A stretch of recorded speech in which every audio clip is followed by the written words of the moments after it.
Hai, your bestie here, Michael balik lagi nih. Kali ini kita cerita sambil makan.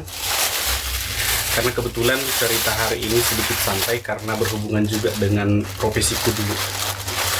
Dan ini cerita datang dari seorang guru yang mengajar di salah satu kota kecil di negara ini, yang pada dasarnya adalah guru honor negeri ya, yang kita tahu di mana ya kita tahu gajinya dan peraturan yang harus dia ikuti gitu.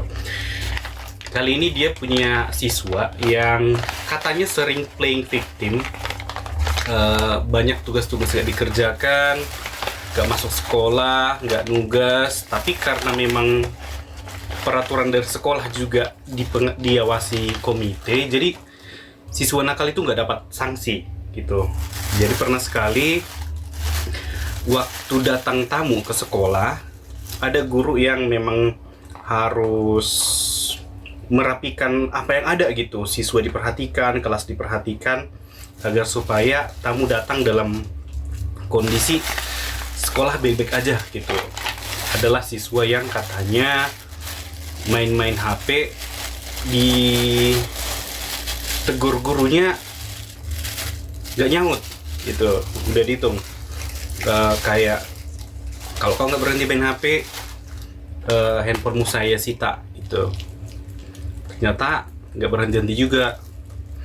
Bahkan dia baru merespon panggilan guru ketika hitungan sampai di 3. Ini cerita kawan itu. Nah, sesudah itu marahlah gurunya. HP disita dan dia mencak-mencak minta handphonenya. Padahal aturannya dari sekolah kalau handphone disita guru, ya baliknya pulang sekolah gitu. Kalau enggak, besok handphonenya bisa diambil sekarang, tapi orang tuanya harus datang ke sekolah gitu. Nah, sewaktu mengembalikan handphone, memang gurunya salah juga menurutku. Dilemparkan, memang nggak dilempar kuat, cuman kayak dilempar, cara ngasihnya nggak diberikan ke tangan gitu. Besoknya waktu orang tua datang ke sekolah sama abangnya, anak ini ngaku-ngakunya gini, handphonenya nggak usah, oke lah bapak marah, tapi handphonenya nggak usah lempar juga lah pak, sekarang udah gak bisa ngapa-ngapain, handphonenya rusak gitu. Padahal kemarin katanya, hari sebelumnya, bahkan banyak guru yang jadi saksi, handphonenya tuh gak rusak ketika diberikan begini. Kan wajar-wajar aja ya. Ada kalanya kayak kita melempar begini, gak kedengaran, itu kayak nggak rusak.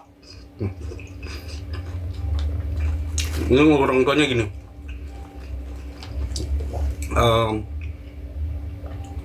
anaknya tidak mau dihukum karena di sekolah itu kebanyakan siswa kalau misalkan dihukum melapor ke komite. Padahal kalau misalkan guru udah gede ya, kalau misalkan anaknya udah kurang ajar banget, nggak bisa dihukum, nggak bisa diajari, ngerjakan tugas pun enggak gitu, tapi asik-asik melapor ke komite. Pengen dikeluarin aja ya. Aku juga dulu mantan guru pengen banget gitu, tapi memang itu salah. Karena kita juga harus mendukung pendidikan anak. Cuman kalau misalkan anak melakukan kesalahan, harus ada sanksi dong gitu. Nggak, kalau dibiarin, mereka nggak akan tahu apa yang benar, apa yang salah gitu. Karena semua yang salah dilakukan ini tidak ada sanksinya gitu. Jadi kayak di si kondisi itu, siswa ngotot minta gurunya mengganti kerusakan handphone itu sampai 300.000 untuk sekelas guru honor. Itu mahal ya. Padahal udah banyak nih guru-guru yang bilang, ngapain diganti pak, kan gak ada rusak gitu. Cuman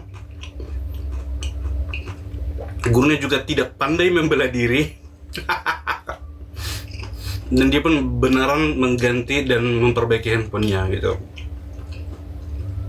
Dan sebenarnya itulah masalah pendidikan kita di Indonesia.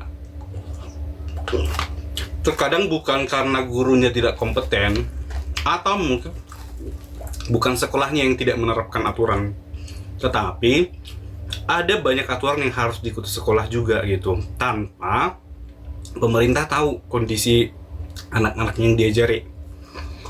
Kayak aku juga dulu guru swasta, yang dimana kayak gambaran gitu, swasta kan makin banyak siswa, uang ke sekolah makin banyak ya. Terus kalau misalkan ada dana bos dari pemerintah juga, swasta juga dapat. Jadi itu akan berpengaruh ke jumlah dana bos gitu. Jadi kayak sekolah itu juga tidak menerapkan yang namanya ada sanksi untuk sekolah. Ya, ada sanksi untuk siswa yang melakukan pelanggaran. Jadi kayak guru ngajar, siswa ribut, nggak boleh dihukum. Ya, tetap aja ngajar gitu. Kalau siswanya nggak mau belajar, nggak mau ujian, ya biarin aja. Tapi nilai tetap harus dinaikin, karena itu akan mempengaruhi akreditasi sekolah. Itulah kendala sekolah di negeri atau swasta yang notabene kurikulumnya masih ke-13 ya. Jadi kayaknya tidak tahu guru yang butuh siswa atau siswa yang butuh guru, sama-sama nggak butuh. Jadi gambaran siswa hanya butuh kertas ijazah yang nanti mau dipakai, guru juga kayaknya mungkin hanya perlu uang dari sekolah aja. Karena kalau kita katakan guru tidak mau mengajar, dia mau mengajar, tidak mau mendidik, dia mau mendidik, tapi terhimpit aturan yang mengatakan harus mengikuti ini, mengikuti itu, rule yang ini, rule yang itu.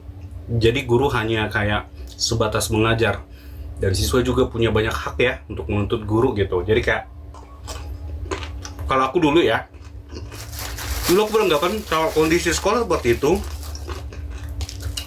kayak kita menciptakan monster. Apalagi dulu aku guru juga gitu. Jadi kayak kalau kita tidak mengajarkan apa yang baik, yang buruk, tidak memberi sanksi untuk apa yang salah, tidak memberi pujian apa yang baik dengan hal yang dilakukan siswa yang baik, itu kayak mereka akan bingung. Ya selama ini aku melakukan kesalahan gak ada sanksi kok, gak dia apa-apa kok, bahkan biasa aja. Kita menciptakan monster di sekolah. Bahkan jujur, aku kan udah pindah sekolah nih, ternyata aku menemukan mantan siswaku di sini juga yang nakalnya.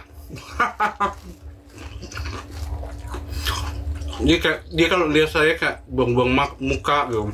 Padahal nggak salah ya. Saya juga keluar dari sekolah karena kesalahan aturan ya. Saya tidak menyalahkan sekolah sih waktu itu, cuman kayak saya yakin apa yang saya yakini terhadap pendidikan itu seharusnya memperbaiki, malah menciptakan monster, jadi aku keluar gitu. Saya tidak menyatakan sekolah salah kok, karena yayasan, negara, pemerintah juga punya hak bagaimana pendidikan itu harus berjalan. Makanya kurikulum ganti-ganti ya.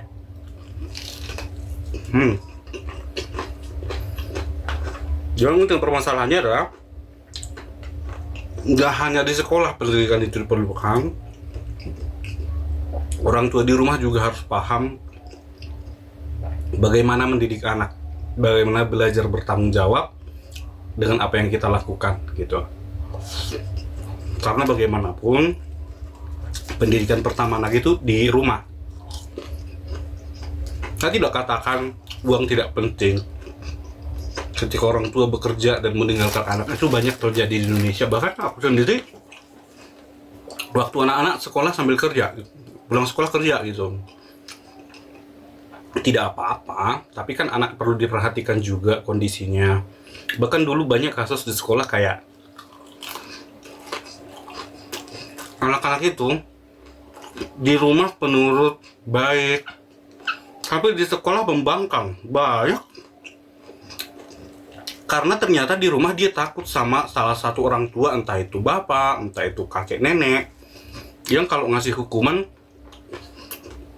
nggak manusiawi gitu. Jadi kayak dia takut melakukan apapun di rumah, jadi dia pendiam. Tapi kalau di sekolah dia merasa bebas. Ada banyak. Jadi memang kalau kita mau memperbaiki pendidikan, tidak cukup hanya dari rumah atau tidak cukup hanya dari sekolah, tapi memang harus dua-duanya kerjasama.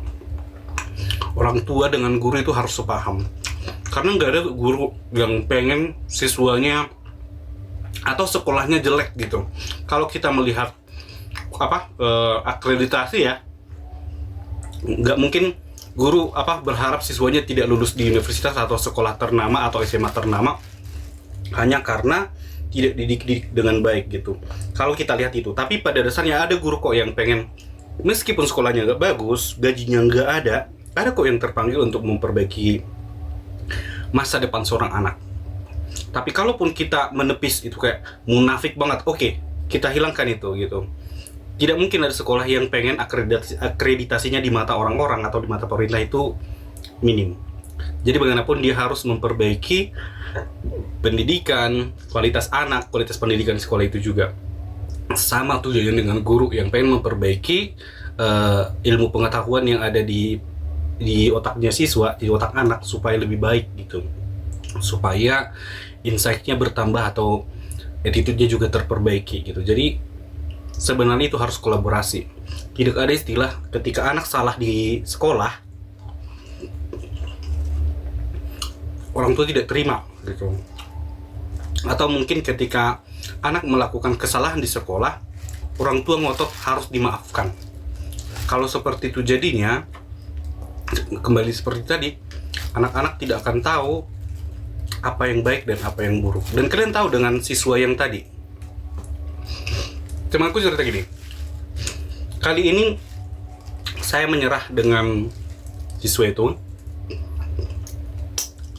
Sebagai bentuk benci saya terhadap siswa itu, sebagai bentuk marah saya terhadap siswa itu, saya tidak akan mengurangi nilainya, atau saya tidak akan membuat dia tertinggal dengan apapun di sekolah, katanya.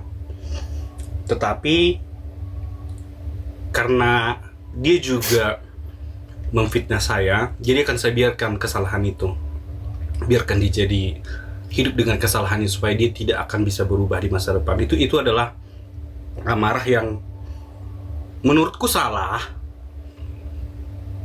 tapi dia juga tidak bisa berbuat apa-apa gitu. Jadi kayak biarkan aja siswanya jadi monster. Ya sometimes sebagai mantan guru juga saya berpikir ya mending begitu sih daripada kita jadi korban. Ya mending si anak dibiarkan aja tanpa perkembangan gitu. Ya siapa yang membuat gitu. Saya tidak salah, sekali lagi saya tidak salahkan sekolah, saya tidak salahkan komite, saya tidak salahkan juga pemerintah. Semuanya salah. Itu aja sih. Bye.